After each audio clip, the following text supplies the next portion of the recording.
Wabarakatuh, Sampurasun, bertemu lagi dengan saya Ridwan Mubarak, tuan rumah RM Channel 81. Pada kesempatan kali ini, saya kedatangan bintang tamu, sekaligus senior saya dan juga sahabat saya. Beliau adalah pengamat sosial, politisi juga, lantas kemudian cukup paham tentang problematika di Kabupaten Cianjur, terlebih fokus di permasalahan-permasalahan ketenagakerjaan. Oke, kita sapa saja langsung beliau, Pak Haji Idan Ramdan. Assalamualaikum Pak Haji Idan, kumaha damang? Waalaikumsalam warahmatullahi wabarakatuh. Alhamdulillah pangesto. Siap, alhamdulillah pangesto. Saya suara keras tapi Pak Haji Idan karena beliau memang politisi, suaranya agak sedikit diperhalus begitu ya. Tapi mudah-mudahan pada kesempatan malam hari ini ataupun pada kesempatan kali ini kita akan berbincang khusus tentang ketenagakerjaan karena memang beliau cukup fokus dan expert di bidang itu. Kita akan mencoba mengkaji Cianjur terkait permasalahan-permasalahan ketenagakerjaan. Kita tahu bahwa di berbagai macam media mainstream juga sosial media bahwa di Kabupaten Cianjur banyak sekali tenaga kerja perempuan yang diberdayakan dan diakomodir kepentingannya oleh para pengusaha sekaligus oleh pemerintah kabupaten. Namun sebaliknya, tenaga kerja ataupun buruh laki-laki pria terkesan tidak diakomodir oleh para pengusaha sehingga jumlah tenaga kerja perempuan jauh lebih banyak.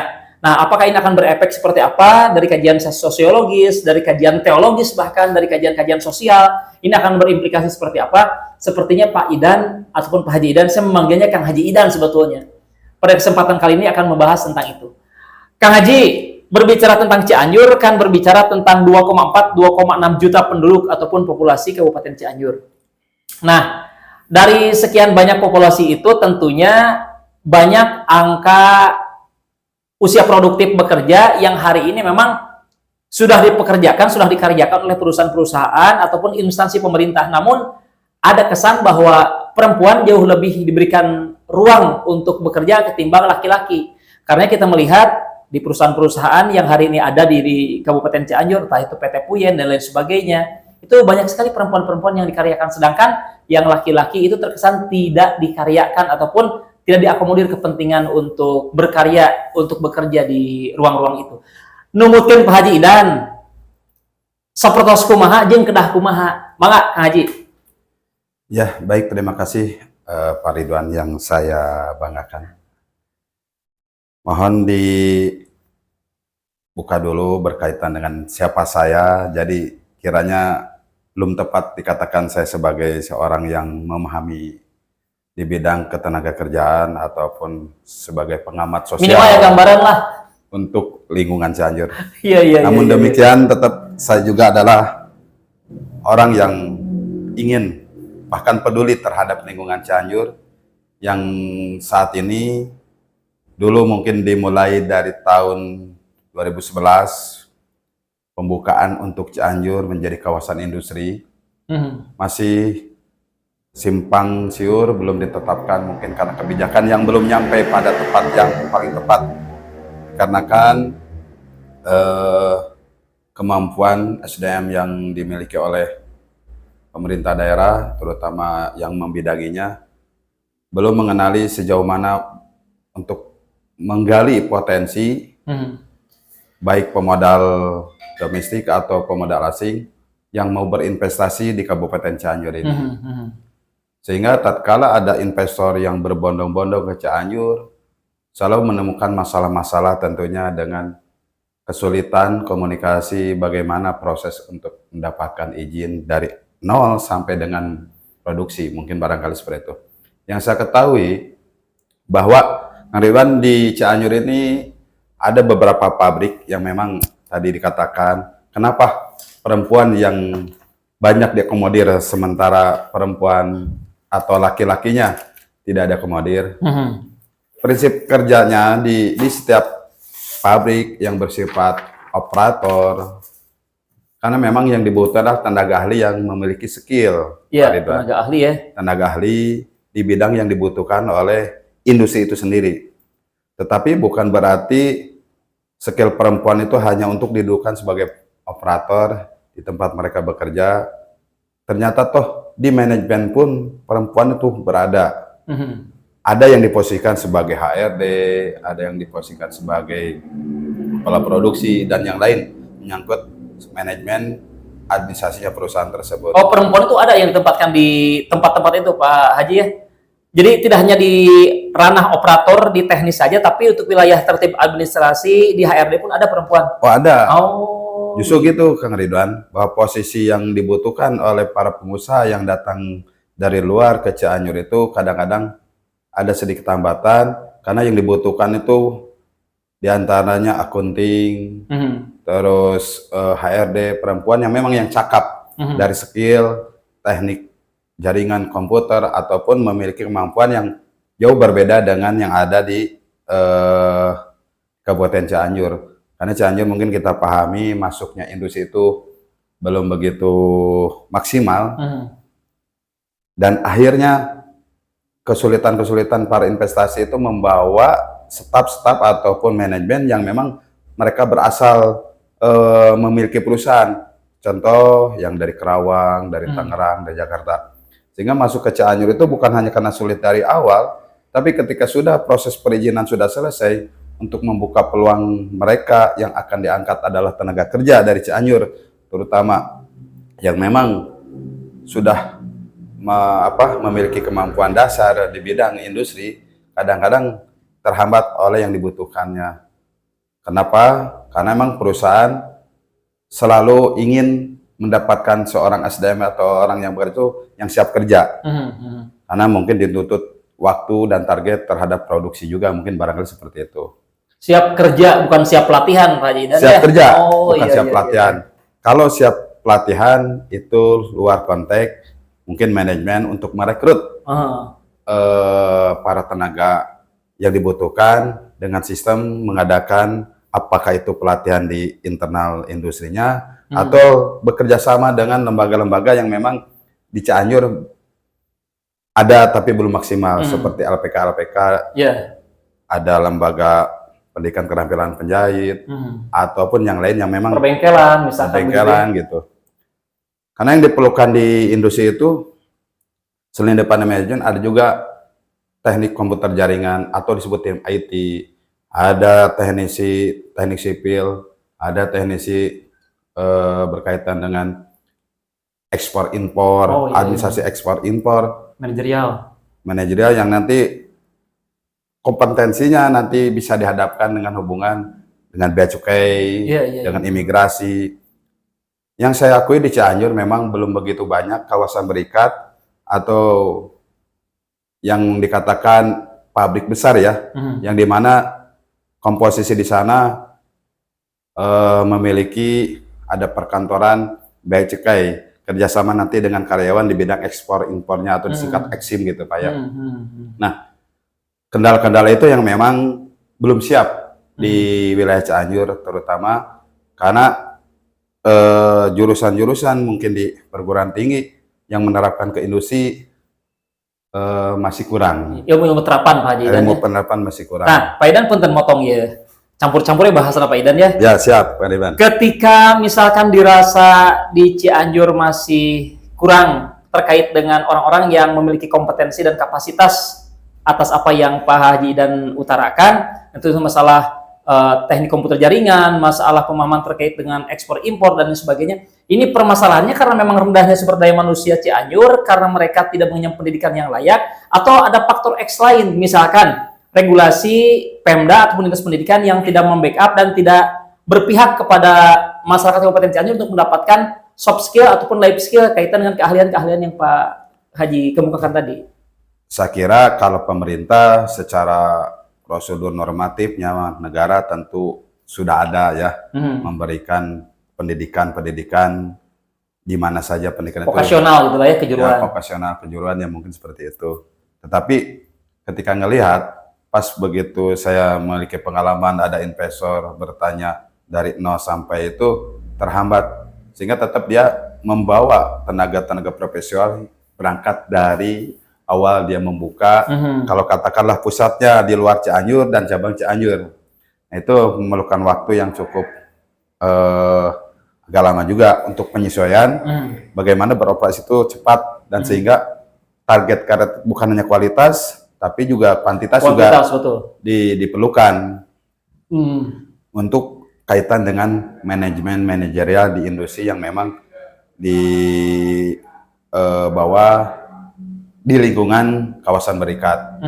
Karena itu pusat langsung yang memberikan izin tertentu seperti BKPM RI, mungkin barangkali seperti itu.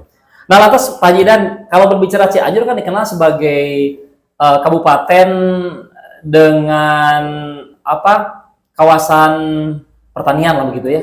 Dengan munculnya banyak industri terhitung sejak tahun 2010-2011 seperti yang dikemukakan oleh Pak Haji Idan tadi, banyaknya lahan-lahan produktif yang beralih fungsi menjadi sentra-sentra industri dan sentra-sentra ekonomi bahkan perumahan-perumahan. Ini menurut Pak Haji Idan bagaimana ini? Tentunya saya anggap ini plus minus ya, Kang Ridwan. Di sisi lain memang kita membutuhkan investor dan juga membeludaknya angka pengangguran.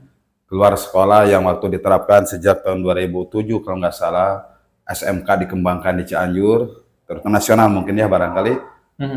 Pada berikutnya 2010-2011 output dari SMK itu tetap belum bisa menikmati apa yang disediakan oleh investor ketika dia membuka industri di Cianjur. Kaitan dengan lahan atau kawasan fungsi antara belum zona industri ataupun lahan pertanian, saya tidak begitu paham lebih detail, tapi setidaknya pernah mendengar. Memang investor yang masuk itu ketika mau masuk, tentu dia akan bertanya terutama di tataran Pemda ke tata ruang wilayah mungkin ya. Mana yang bisa, andai kata ada investor yang datang ke Cianjur, dari mana yang kita bisa gunakan untuk saya berusaha. Zona mana yang mau diperuntukkan untuk kawasan industri dan zona mana yang tidak bisa digunakan untuk zona industri dan perumahan. Begitu mungkin Pak Haji. Ya, begitulah Pak Ridwan.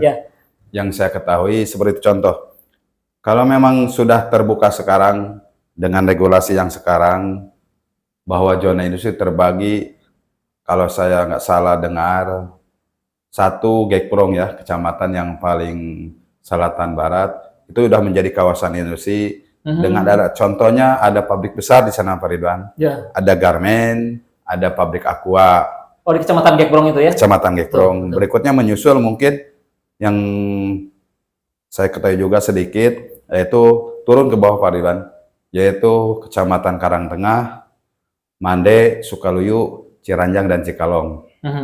Itu mungkin, ya sekarang saya juga mendukung keberadaan untuk menjonasi bidang lahan yang memang harus digunakan, dimanfaatkan, yang selama ini dianggap tidak produktif atau kurang produktif.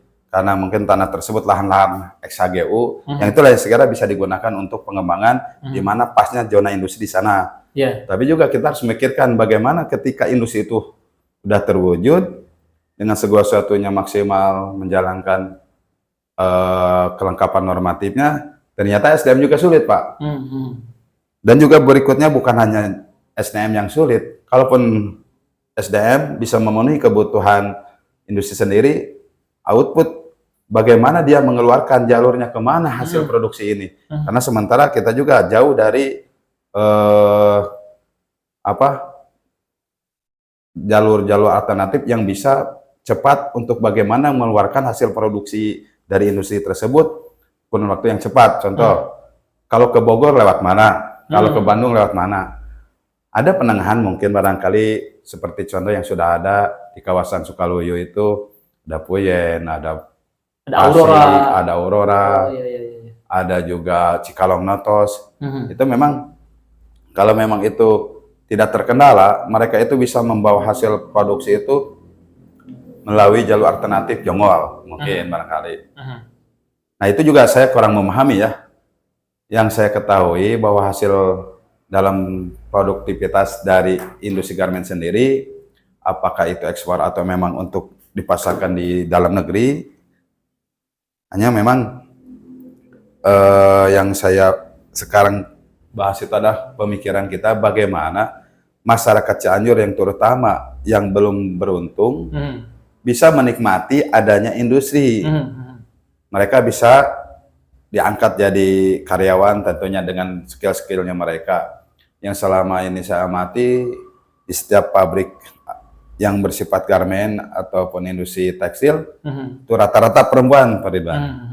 Nah, bagaimana? Dan mereka kebanyakan putra daerah yang dikaryakan sebagai bentuk garansi dan kompensasi dari pihak investor dan pemerintah daerah mengkaryakan putra-putra daerah untuk menjadi karyawan di sana, atau banyak juga dari daerah-daerah luar yang masuk ke Cianjur, Pak Idan? Nah, inilah perlunya pengawasan dari para partisipasi ya, dari stakeholder, bagaimana mengetahui perjalanannya di pabrik itu sendiri. Kalau kita lihat dari perjalanan output yang ada di Cianjur, rata-rata kan sekolah itu SMA umum, SMK-nya sedikit. Kalaupun SMK-nya itu tidak pada posisi yang memang dibutuhkan pada saat ini oleh industri.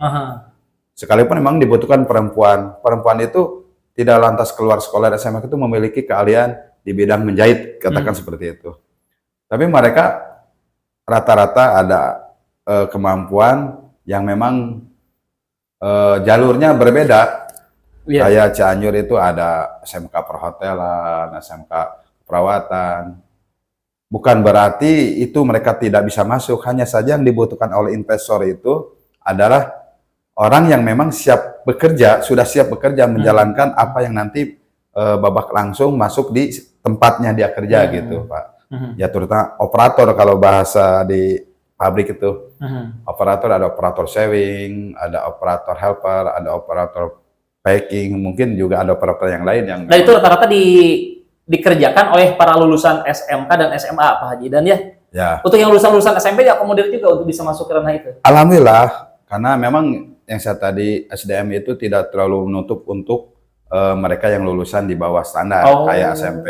Yang penting dia masuk, memiliki kemampuan dan usianya memang dibatasi, asal jangan di bawah umur 18 tahun sampai dengan 30 tahun. Jadi betul-betul mereka tuh produktif lah gitu. Nah, yang saya tadi dipikirkan oleh Pak Ridwan sampaikan kepada saya terutama berkaitan dengan kekhawatiran ataupun rasa ketidakadilan, karena di sini perempuan yang dioptimalisasikan, sementara laki-lakinya diabaikan. Nah, itu yang memang harus kita pikirkan bersama, mencapai kepada sebuah regulasi oleh pemerintah daerah Kabupaten Cianjur, agar kemudian hari ada lagi investasi itu memikirkan pula untuk pekerja laki-laki yang memang bisa dan dibutuhkan. Karena ini sekarang terbalik loh Pak Ridwan, kejadian yang ada di Cianjur ini. Ya mohon maaf, istrinya pagi berangkat dibonceng oleh suaminya ke pabrik. Seakan-akan suaminya ngojek gitu Pak Ridwan.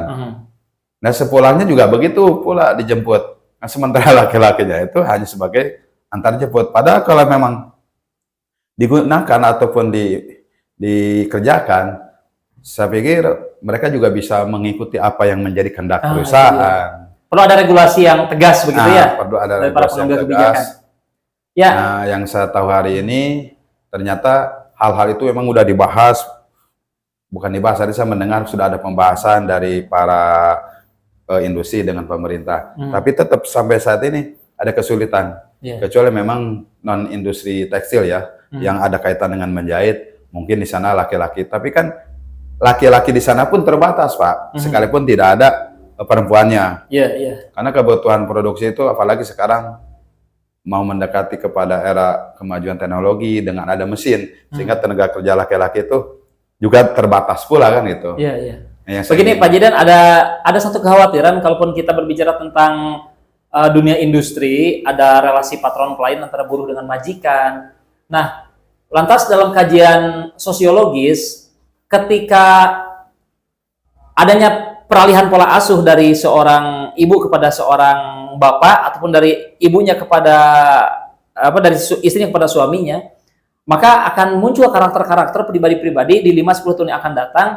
Karena memang laki-laki kan tidak dikenal sebagai pengasuh, laki-laki tidak dikenal sebagai pelindung berbicara konteks anak-anak dari sebuah keluarga. Apalagi misalkan ketika kita kaitkan dengan hadis Rasulullah atau mungkin mahfudot al-ummu madrasatul ula, bahwa ibu adalah sekolah pertama untuk anak-anaknya.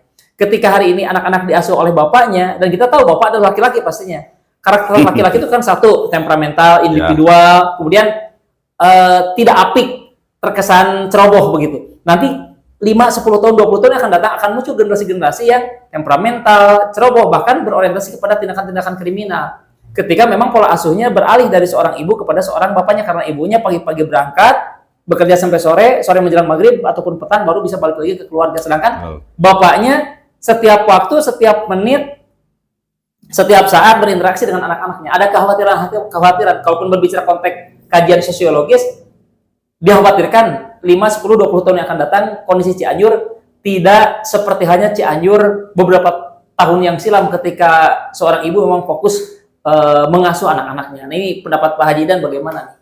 Iya, betul sekali Pak. Saya tuh memang di benak saya itu kuat sekali bagaimana ingin menyampaikan sebuah kehendak perwakilan mewakili mereka. Saya pikir di sini semua elemen masyarakat harus berpartisipasi aktif. Betul. Tidak hanya pemerintah dan pengusaha, termasuk masyarakat pun harus turut mengawasi ya Pak Haji ya? Betul. Kenapa? Karena memang ya dari pihak pemerintah paling dasar ya, ke RT atau RW juga harus mempengaruhi, ikut terlibat dalam bagaimana pengawasan dan juga bagaimana mencari solusi agar mereka bisa balance, seimbang lah.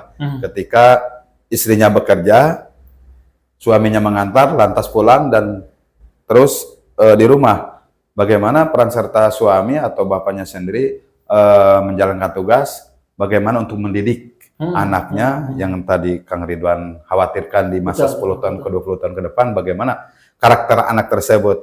Nah, di sini memang alhamdulillah secara pengetahuan yang saya sedikit ini, Cianjur banyak memiliki Pak lembaga pendidikan atau lembaga swadaya yang memang ada kepedulian tinggi terhadap dunia pendidikan di areal non formal gitu. Ya, pendidikan luar sekolah PLS, jadinya NGO, LSM pun memang harus merasa berkepentingan ormas untuk turut mengawal tumbuh dan kembangnya anak-anak usia belajar agar mereka memang tidak menjadi dalam tanda petik, mohon maaf, liar gitu ya. Karena memang kunon budak bangor kusama tadi asuku inung bapana ataupun tadi asuku inungna. Jangan sampai ada kesan-kesan seperti itu. Ada bahasa-bahasa seperti itu. Kalau itu terjadi, ini mungkin salah satu bentuk kecelakaan sejarah berbicara Kabupaten Cianjur. Kalaupun itu terjadi, misalkan maraknya geng motor, misalkan maraknya pengguna narkoba ataupun pelaku seks bebas karena permasalahan anak tidak diasuh oleh ibunya. Nah, ini kan menjadi satu permasalahan dan tantangan untuk kita. Dan tentunya ini tanggung jawab kita semua, bukan hanya tanggung jawab pemerintah daerah ataupun pengusaha, tapi termasuk tanggung jawab kita semua selaku masyarakat di Kabupaten Cianjur ini. Betul. Pak Idan gimana? Iya, apalagi kalau ngelihat Pak Ridwan ya kaitan dengan jam kerja yang sangat ketat, sementara orang tuanya bekerja harus tepat waktu di kurun waktu jam 7 pagi, anak sekolahnya juga, anaknya sendiri harus berangkat sekolah juga tepat belajar jam 7, itu memang pertimbangan-pertimbangan yang sangat berat menurut saya untuk ibu. Dilema gitu ya, menjadi dilema ya. Ketika memang menjalankan kerukunan rumah tangganya itu, sisi lain dia ingin mendapatkan tambahan kehidupan karena sesuaminya belum beruntung, sementara anaknya juga harus tersalurkan di bidang pendidikannya. Sejauh mana ini nih langkah-langkah yang memang hal yang saya ingin sampaikan kepada semua pihak, terutama yang memiliki kewajiban untuk pembinaan tersebut, mengambil langkah. Saya yakin itu juga dalam sebuah perencanaan mereka ya, terutama mungkin dunia pendidikan yaitu Disdik, tentunya dengan pendidikan yang ada karakter keagamaan. Yang dominan sekarang mungkin saya ingin ada harapan tuh turun tangan, bukan turun tangan, artinya turun tangan langsung. Turut peduli lah ya. Turut peduli. Kenapa? Karena yang saya juga ketahui di desa itu ada fasilitas-fasilitas posyandu, kader-kader posyandu yang memang memiliki hampir sama kapasitas sebagai ibu dan guru, melihat kesehatan lingkungan warga, kesehatan, tentu anak itu masih di dalam pengawasan. Posyandu itu Pak sebetulnya kan pos pelayanan terpadu, jadi bisa dimanfaatkan berbagai macam kegiatan-kegiatan yang memang dibutuhkan oleh masyarakat. Tidak hanya sebatas vaksinasi saja dan imunisasi, tidak ya Pak ya? Nah itu yang saya lihat dan analisa posyandu itu hanya sisi di kesehatan saja. Padahal pos pelayanan terpadu terintegrasi semua Ya, pos pelayanan terpadu aktivitas semua harusnya. aktivitas yang di bawah naungan KRW-an, bagaimana menempatkan mereka tidak hanya lantas setiap waktu hari apa gitu kan dalam 1 minggu atau seminggu 2 kali untuk penimbangan bayi. Itu juga untuk melihat cek kesehatan ibu-ibu hamil kan gitu. Kalau bisa menimbang regulasi pemerintah daerah dengan pengusaha itu yang paling pokok. Iya ya Pak Jidan. Iya.